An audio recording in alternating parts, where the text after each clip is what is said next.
Mas os que esperam no Senhor renovarão as forças, subirão com asas como águias, correrão e não se cansarão, caminharão e não se fatigarão. Agora eu gostaria que você fosse até o livro de Salmos, o Salmo 103, o verso 5 do Salmo 103. Eu vou ler aqui na nova versão internacional. Diz assim: Ele enche a minha vida com muitas coisas boas, e assim eu continuo jovem e forte como a águia. Amém? Podeis assentar, e agora numa oração silenciosa, você ore para que Deus te dê discernimento, para que você compreenda a mensagem que aqui vai ser ministrada, e também ore por mim, que tenho essa responsabilidade agora de ministrar, que o Senhor possa me abençoar e possa me inspirar, e que você possa, ao final dessa ministração, sair daqui revigorado, sair daqui convicto que o Senhor falou com você. Amém? Senhor, nós te agradecemos por essa oportunidade. Eu te peço, ó Pai amado, que tu abençoe os teus filhos que aqui vieram, Jesus. Eu também te peço, Senhor, que use-me como um instrumento e que eu possa, Deus Todo-Poderoso, trazer aos corações que aqui vieram a tua palavra, Jesus. E que essa palavra seja de acordo com a necessidade de cada um dos teus filhos que aqui vieram. Abençoa-me e eu te agradeço por isso hoje e sempre, Senhor. Amém. Queridos, eu gosto muito dessa imagem da águia. Entendo que não só sou eu a pessoa que admira a imagem da águia. A águia, ela tem, por dezenas de séculos, sendo admirada e usada, inclusive, como símbolo, como brasão. O Império Romano usou, por exemplo, a águia como símbolo. A nação americana tem a águia como símbolo. E ela tem sido símbolo de excelência, símbolo de ousadia. E é uma ave interessante. E a Bíblia muitas vezes usa a imagem da águia para representar Deus cuidando de nós. E muitas vezes usa também a águia referindo-se a nós, os filhos de Deus. Eu até busquei algumas passagens sobre águia. Encontrei uma passagem bastante interessante em Jó. No livro de Jó, eu gostaria de ler para os irmãos. Os irmãos podem acompanhar na sua Bíblia, no seu tablet, no seu smartphone. Jó 39, o verso 26 até o 29. Diz assim: É você quem ensina o gavião a voar e abrir as asas no seu voo para o sul? Era Deus questionando Jó a respeito da sua suprema sabedoria e da sua onisciência e da sua onipresença.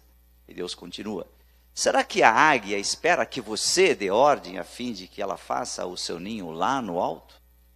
Ela mora nas pedras mais altas e no alto das rochas constrói o seu ninho seguro. Dali enxerga um animal que ela vai atacar. Os seus olhos o avistam de longe.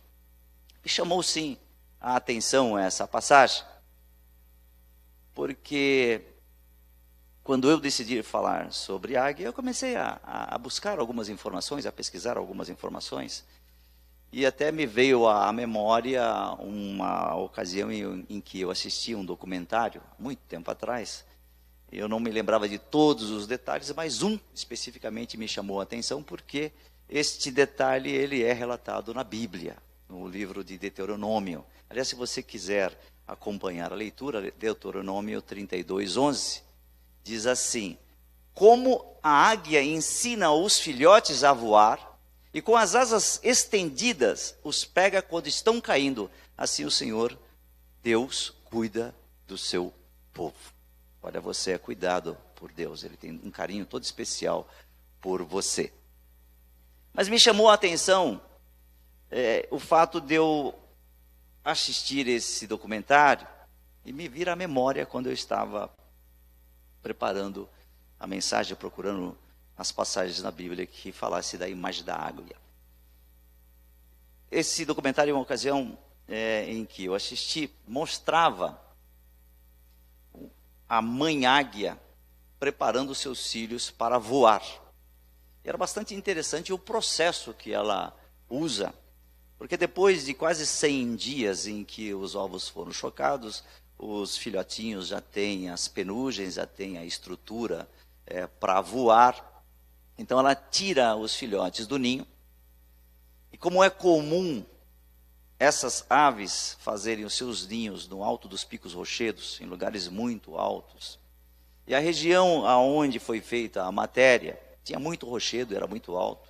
Eram rochedos do nível do mar até o topo do rochedo, dava de 800 a 1.200 metros. E a águia pegava os filhotes um a um, tirava do ninho e aproximava até a beirada do rochedo. E depois ela, carinhosamente, ia empurrando com a sua asa o filhotezinho. E o filhote despencava lá da borda do rochedo e caía em queda livre. E o interessante era a maneira como a reportagem foi feita. Eu não sei que tipo de câmeras eles tinham lá, mas pegava de todos os ângulos a queda daquele filhotezinho. E para quem está assistindo, a gente fica um pouco tenso, porque você vê o filhotezinho despencando lá de cima, e ainda a maneira como eles fizeram a reportagem, coloca uma música de fundo que mexe com as nossas emoções, e que a gente começa a ficar ansioso. Será que esse danadinho aí não vai abrir as asas? E ele não abre até uma determinada altura, e depois ele abre a asa e começa a planar desengonçadamente, mas começa a voar, e a mãe águia lá em cima muito atenta. Numa posição de ataque, numa posição que está prestes a dar um mergulho fatal, mas ela não faz nada. E ele voa. Ele plana e depois sobe para lá. Aí ela pega o segundo filhotezinho e faz o mesmo processo. Aproxima da beirada, empurra carinhosamente, ele despenca, ela fica olhando e ele voa. Mas no meio da ninhada tem sempre um mais fraquinho, tem sempre um que não desenvolveu a estrutura adequada, não tem as penugens ainda formadas, mas mesmo assim ela insiste. E o terceiro, ela vai, empurra, e o bichinho cai. E começa a cair, e a gente que está assistindo fica tenso. O que vai acontecer? O pensamento que a gente tem é que esse é o que ela vai perder. Mas não, quando ela percebe que na queda livre ele passou de uma determinada altura que já não é mais segura, e que certamente ele não vai conseguir abrir as asas, ela mergulha. Ela mergulha num voo muito maior do que a velocidade proporcionada pela queda livre. E alguns especialistas dizem que chega de 175 km por hora a 225 km por hora, aquele mergulho. E ela mergulha, passa por ele, fica embaixo dele, abre as asas e acomoda ele e volta para cima. Mas ela não desiste de ensiná-lo a voar. Depois tem uma nova tentativa, e num determinado momento ele voa. Olha, se eventualmente esses especialistas que fizeram a reportagem tivessem lido o Deuteronômio, talvez eles não ficassem tão tensos como eu. E se eu tivesse lido antes, eu ia aprender. Em Deuteronômio 32:11 diz assim: como a águia ensina seus filhotes a voar, e com asas estendidas os pega quando estão caindo, assim o Senhor Deus cuida do seu povo. Assim o Senhor Deus cuida de você. É assim que o Senhor quer que você faça. Ouse. Eu não sei o que você tem em mente, mas o Senhor quer que você haja como uma águia. Seja ousado, seja forte, seja direto, seja objetivo. A águia tem por hábito fazer o seu ninho nos lugares bem altos, bastante distante dos predadores. E ali, naquele lugar distante, um lugar difícil de acessar, mas as águias acessam. E aquilo que você acha que é impossível, o Senhor quer dizer para você que você deve agir como uma águia. Seja ousado. Você é a águiazinha, o filhotezinho ainda que Ele está cuidando de você. Ele quer que esse mês, essa semana, esse segundo semestre que já está se desenhando, seja um semestre de vitória, mas um semestre de ousadia para você também. É tão interessante esse processo da águia que até escritores, poetas gostam de explorar e de utilizar. Eu até tive a oportunidade, se você tiver a oportunidade, leia também, se você encontrar esse livro. Um escritor canadense, um sujeito chamado David McNally, escreve um pouco sobre essa experiência registrada em Deuteronômio. O livro chama-se Mesmo as Águias Precisam de um Empurrão. Eu gostaria que a mensagem de hoje fosse esse empurrão na sua vida. Que fosse o estímulo para você ousar. Que fosse o estímulo para você empreender esse projeto que está adormecido. Que fosse o estímulo para você sair daqui convicto que você, quando veio aqui à frente e recebeu a oração, você saia daqui com a convicção e a fé que você foi curado. Que a enfermidade caiu por terra, que o Senhor quer a tua saúde. E que você veio aqui também desanimado, porque os seus projetos não têm dado certo, ou porque os seus projetos, eventualmente, alguns deles se frustraram e não trouxe o resultado que você esperava. O Senhor está dizendo, olha, tente mais uma vez, porque eu estou contigo. Eu quero que os meus filhos sejam ousados. Amém, queridos? Nós vamos alçar esse voo sublime, esse voo rumo à vitória. É isso que o Senhor quer. Lá em Isaías, como foi lido na nossa leitura devocional, Isaías 40, 31, diz assim, mas os que confiam no Senhor recebem sempre novas forças. Se você já estava cansado, achando que nada daria certo, porque você já tentou muitas vezes, a palavra do Senhor hoje para você é essa. Confie no Senhor. E aqueles que confiam sempre recebem novas forças. E se você continuar lendo o versículo 31, diz assim, voam nas alturas como águias, correm e não perdem as forças, andam e não se cansam. Amém, queridos? A águia, ela tem um ideal. Os estudiosos, os ornitólogos, aqueles que estudam as várias e as diversas espécimes de pássaros e aves, eles dizem que a missão da águia é voar. Ela tem um ideal na vida, que é voar, voar, e ela transforma essa missão de voar no movimento de beleza.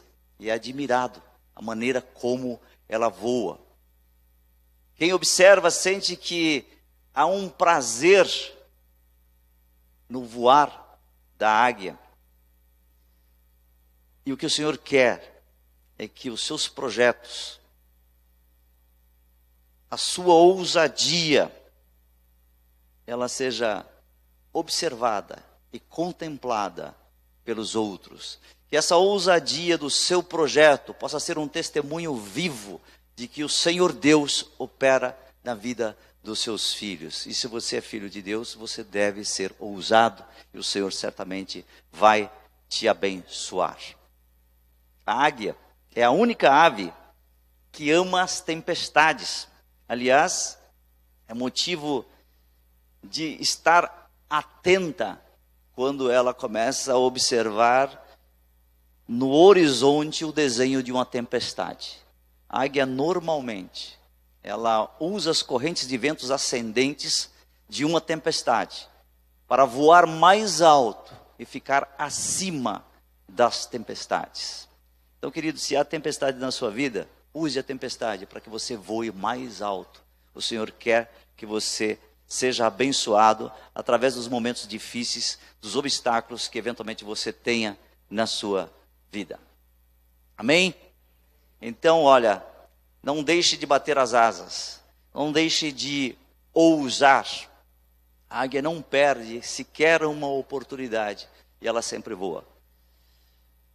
Um fato interessante também daqueles que observam as águias é que os observadores perceberam que a águia faz alguns voos por dia. E ela tem uma espécie de ritual.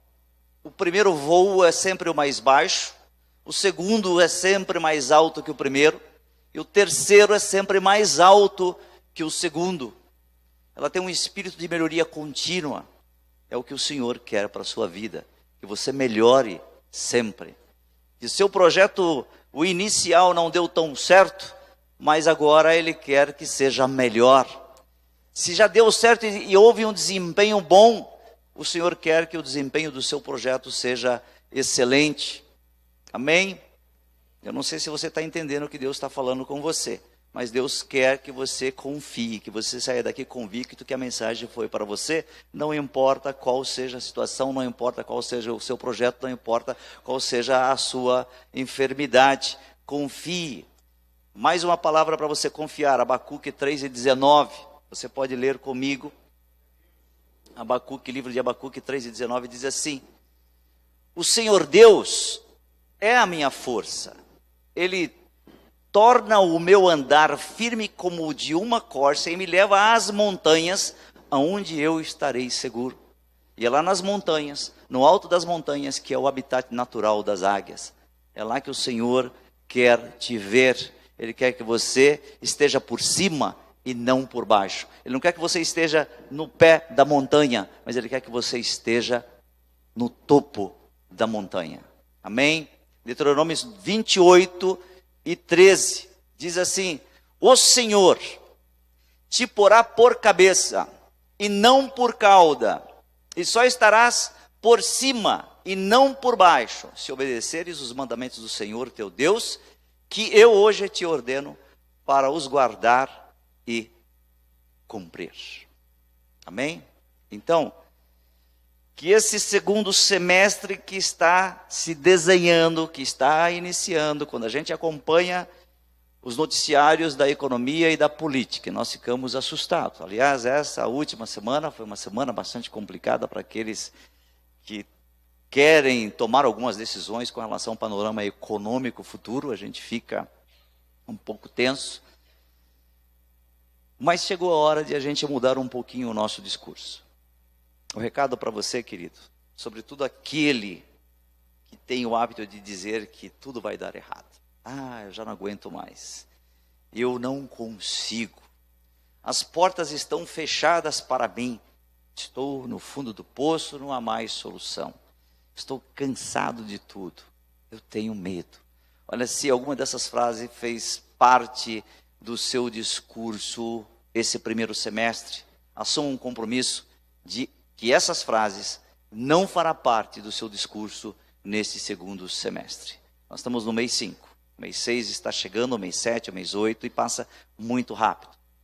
Mas eu tenho certeza que se você mudar o seu discurso, haverá vitória na sua vida, porque você estará profetizando bênçãos para você.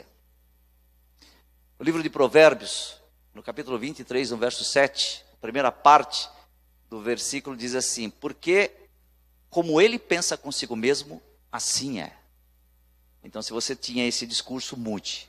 E a partir do momento que você começar a proferir um discurso otimista, um discurso de entusiasmo, um discurso de confiança em Deus, você pode proferir da seguinte forma: vai dar certo. Eu consigo. As portas estavam fechadas, mas elas se abrirão. Eu já não estou mais no fundo do poço. Não tinha solução, mas houve intervenção do Senhor e agora tem uma solução. Eu que estava cansado, eu que estava exaurido, agora eu tenho as forças renovadas. Eu que estava com medo, eu que tinha o espírito de covardia, agora eu tenho o espírito de ousadia. Se você começar a proferir dessa forma, o Senhor vai mudar a sua vida. Você terá um ano diferente, um resto de ano, um segundo semestre diferente desse primeiro. No mesmo livro que eu citei, Provérbios, agora no capítulo 12, no verso 14, na parte A, na primeira parte do versículo, diz assim: cada um se farta de bem pelo fruto da sua boca. Então comece a proferir coisas boas, comece a profetizar coisas boas para a sua vida. E o Senhor vai te abençoar ricamente. E eu tenho certeza que a partir do momento que você começar a ser ousado, você vai poder fazer a mesma oração que o salmista fez e registrou lá no Salmo 40, no verso 1 a 3. E diz assim: esperei com paciência pela ajuda de Deus. O Senhor, Ele me escutou, ouviu meu pedido de socorro, tirou-me de uma cova perigosa, de um poço de lama. Ele me pôs seguro em cima de uma rocha e firmou os meus passos. No verso 3 diz assim: ele me ensinou a cantar uma nova canção, um hino de louvor ao nosso Deus. Quando virem isso, muitos temerão o Senhor e nele porão a sua confiança. O Senhor Deus quer que você seja um testemunho vivo das bênçãos que Ele está disposto a entregar para os seus filhos. Seja ousado, seja uma águia. Eventualmente você pode dizer, tá bom, mas olha, eu já tive muitos fracassos e eu não quero, mesmo com essa mensagem estimulante, eu não quero mais ousar porque eu já caí uma vez. Olha, queda não é sinônimo de fracasso. Fracasso não é fracasso se dele você tirar uma lição. E certamente você avaliou e tirou uma lição. Fracasso é quando a gente cai e permanece no chão. E o Senhor quer que você seja ousado, que você reavive os seus sonhos, que você desengavete os seus projetos, reavalie e agora, confiante, você comece a empreender. Certamente você já ouviu muitas frases, ouviu muitos comentários que desestimularam. Pessoas disseram, não, mas você vai tentar isso de novo? Isso é muito complicado. Ou alguns até disseram, olha, eu acho que isso daí é difícil. O momento não é agora. Mas o que o Senhor Deus está dizendo é que o momento é agora. Porque você está aqui e eu estou aqui. E o Espírito Santo orquestrou essa oportunidade para que você viesse aqui e eu falasse exatamente nesse dia, hoje, para você. E a palavra do Senhor é, tudo tem a sua ocasião própria, e há um tempo para todo propósito debaixo do céu. Está registrado lá em Eclesiastes, capítulo 3, verso 1. O tempo é agora. Você só precisa avaliar os seus projetos, e não mais ouvir as vozes daqueles que querem calar os seus sonhos. Eu gosto de 2 exemplos de pessoas que ouviram vários discursos negativos e alguns deles até ouviram que eles seriam incapazes de realizar aquele sonho. Especificamente 2 me chamam a atenção, até porque eu tive a oportunidade de fazer um estudo da biografia desses 2 personagens. São personagens da minha época. Como eu sou o mais velho aqui, acho que não tem ninguém da minha geração, a maioria das pessoas aqui tem menos de 40 anos, as mulheres presentes aqui muito menos de 20 anos, então eu estarei falando de algo desconhecido. Mas dois personagens da indústria cinematográfica, um deles, um sujeito chamado Burt Reynolds, e o outro, um sujeito chamado Clint Eastwood. Esses 2 ganharam diversos Oscars, tiveram os seus filmes assistidos por milhares de pessoas, mas o interessante da história deles é que eles ouviram, quando faziam os testes para entrar na indústria cinematográfica, eles ouviram o seguinte, vocês não têm talentos, vocês não servem para esse tipo de entretenimento. E a história provou o contrário, a perseverança deles, a insistência deles provou o contrário, e eles acabaram se tornando pessoas notáveis neste ambiente. Mas o que mais me chama a atenção de pessoas que ouviu não, e que foi muito criticado pelos seus projetos, pelas suas ideias, foi um sujeito chamado Thomas Alva Edison. Aliás, esse conforto luminoso que nós temos aqui, foi porque esse indivíduo foi insistente. Thomas Alva Edison é considerado na história das descobertas o maior dos inventores. Existem 13.000 inventos patenteados por Thomas Alva Edison. A lâmpada, aquela famosa lâmpada incandescente que deu depois origem a outras variantes, hoje temos a lâmpada LED e uma infinidade de variações, mas aquela lâmpada, ele conseguiu, depois de 2.000 experiências, até ele acertar o filamento ideal. E aí, quando ele conseguiu o êxito na experiência, um jornalista o entrevistava e disse assim: Senhor Edison, como é que o senhor se sente tendo fracassado tantas vezes? Ele disse: olha, eu não fracassei, eu inventei a lâmpada. Só que isso aconteceu no segundo passo, no segundo milésimo passo de todo o processo. Então, não importa quantas tentativas você já teve nos seus projetos. A palavra de hoje é: o Senhor quer que você tente mais uma vez, porque dessa vez Ele está com você. Se dessa vez você confiar, Ele vai te dar a vitória. E o registro na história de homens e mulheres que ousaram, ou que tiveram projetos, mas foi necessário insistência e persistência, e não dar ouvidos às vozes que tentavam calar, tem mais um bastante conhecido dos irmãos, até porque os irmãos hoje, eu diria que a grande maioria não vive sem uma das variantes do seu invento. Um sujeito chamado Alexander Graham Bell. Pois é, essa maravilha que você tem aí, que você olha de vez em quando, aliás, a cada 15 ou 20 minutos a gente dá uma olhadinha para ver se ninguém postou alguma coisa, ou se não tem ninguém tentando falar com você. O telefone celular é uma variação, naturalmente houve muitas melhoras, mas foi Graham Bell que inventou. E o interessante da história de Graham Bell é que quando ele foi buscar pessoas para investir no seu invento, na sua ideia, ele procurou um investidor americano, um sujeito que na época já era conhecido, porque além de investidor era escritor também, e usava inclusive uma espécie de apelido nos seus livros, um pseudônimo. O nome dele, o pseudônimo dele era Mark Twain, que muitos de vocês certamente já leram alguns das histórias, ou assistiram a alguns dos filmes baseados nas histórias de Mark Twain. E o Mark Twain olhou para ele e disse: olha, quem vai querer comprar esse tipo de geringonça? E ontem na aula bíblica a gente estava falando da sociedade digital, e a gente comentou sobre a quantidade de celulares que há no Brasil. Nós temos 294 milhões de celulares no Brasil, contra uma população de 210 milhões. Isso significa que nós temos mais de um celular por pessoa. Isso significa que pode ser até que você tenha 2 celulares por essa estatística. Pois é.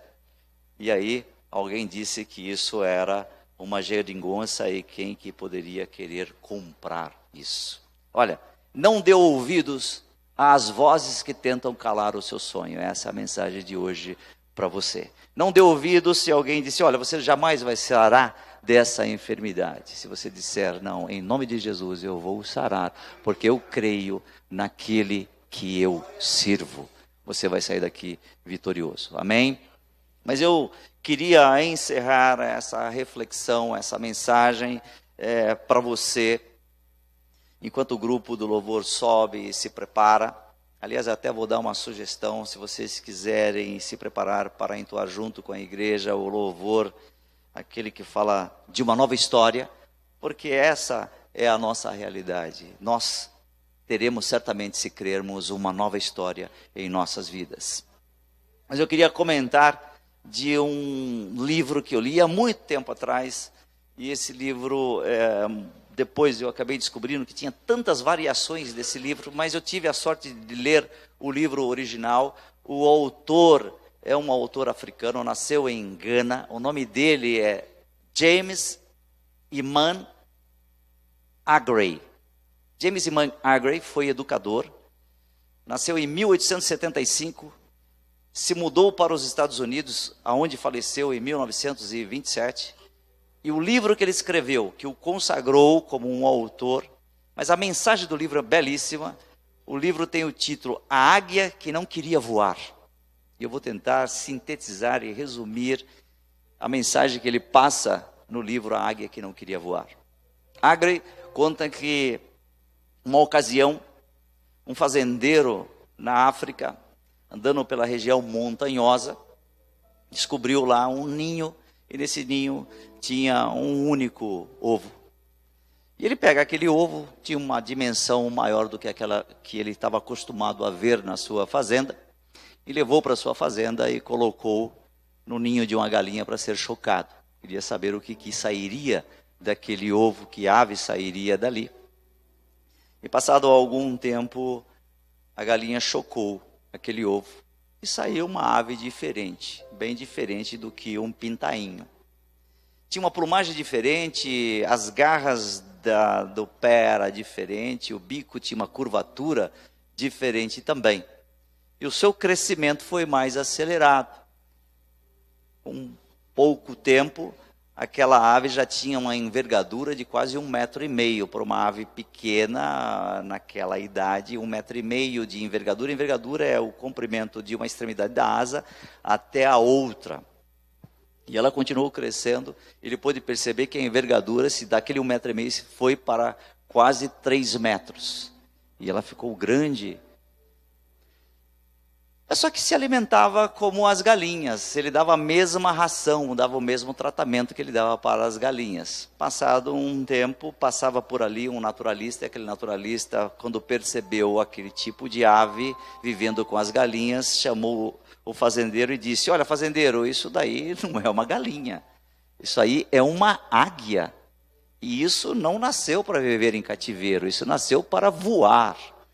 E o fazendeiro disse: olha, isso aí é galinha, para mim é uma galinha grande, porque ela se alimentou como galinha, ela vive em meio às galinhas, para mim é uma galinha. O naturalista falou: não, isso voa. O fazendeiro falou: eu nunca vi.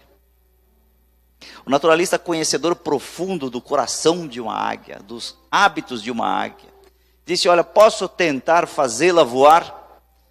O fazendeiro desdenhou, falou: você não vai conseguir, isso é galinha, isso pensa como galinha, isso age como galinha, isso se alimenta como galinha. Para mim, é uma galinhona.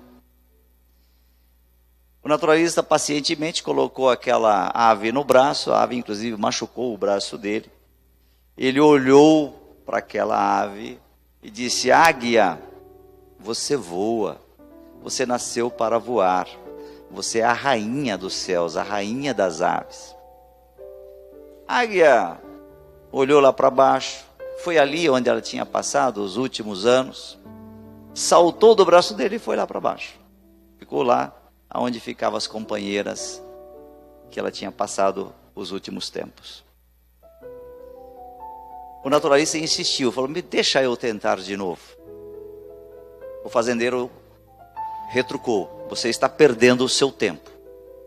Mas ele insistiu, foi no lugar mais alto na fazenda, subiu no alto de um estábulo, no telhado de um estábulo, novamente colocou a águia no braço e fez o mesmo discurso: águia, você nasceu para voar, você deve voar, você é a rainha dos céus, você não nasceu para viver em cativeiro, cercas não foram feitas para quem sabe voar. Ela deu uma olhadinha lá para baixo, reconheceu as amigas lá embaixo, saltou do braço dele, abriu as asas, planou, mas não voou. Desceu suavemente até o chão. Nessas alturas, o fazendeiro já estava com o discurso preparado, falou para ele: olha, você está perdendo o seu tempo. Isso pensa como galinha, se é que galinha pensa. Se alimenta como galinha, age como galinha, nunca vai voar. Ele pediu a última chance. E o fazendeiro decidiu fazer a concessão. Ele subiu até o alto de um pico rochoso. Foi lá a uns 800 a 1.000 metros do nível do mar, no topo de uma montanha.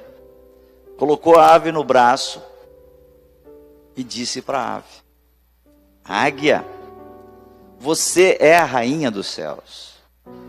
Você deve voar. Você nasceu para voar. De maneira impaciente, ele fez um movimento brusco. Ela se desprendeu do braço dele. Eu acho que naquele momento ela deu uma olhada para baixo e viu lá embaixo só um precipício, o abismo. Não tinha outra alternativa. Agora ela tinha que abrir as asas. Ela abriu as asas. No primeiro momento, de maneira desengonçada, mas aos poucos ela foi adquirindo elegância e aí ganhou o horizonte. Desapareceu no azul do horizonte. Voou. Minha querida águia companheira, a palavra hoje é para você deixar de pensar e agir como galinha e ocupar o lugar que é teu. A palavra do Senhor diz que o lugar que é nosso não é embaixo, é em cima. E que você deve ousar sim, porque Ele está cuidando de você. E se eventualmente a ousadia for grande, o momento não é agora, e por qualquer motivo, por qualquer circunstância, não der certo, Ele estará lá para amparar você, para não deixar que haja bancarrota e que você seja derrotado. Porque para você, para nós que obedecemos, Ele tem vitórias. Ele não quer que você se canse, não. Ele não quer que você se sinta exausto. E a palavra aqui, se você estava se sentindo assim, você vai sair daqui revigorado, porque Ele renovará as suas forças.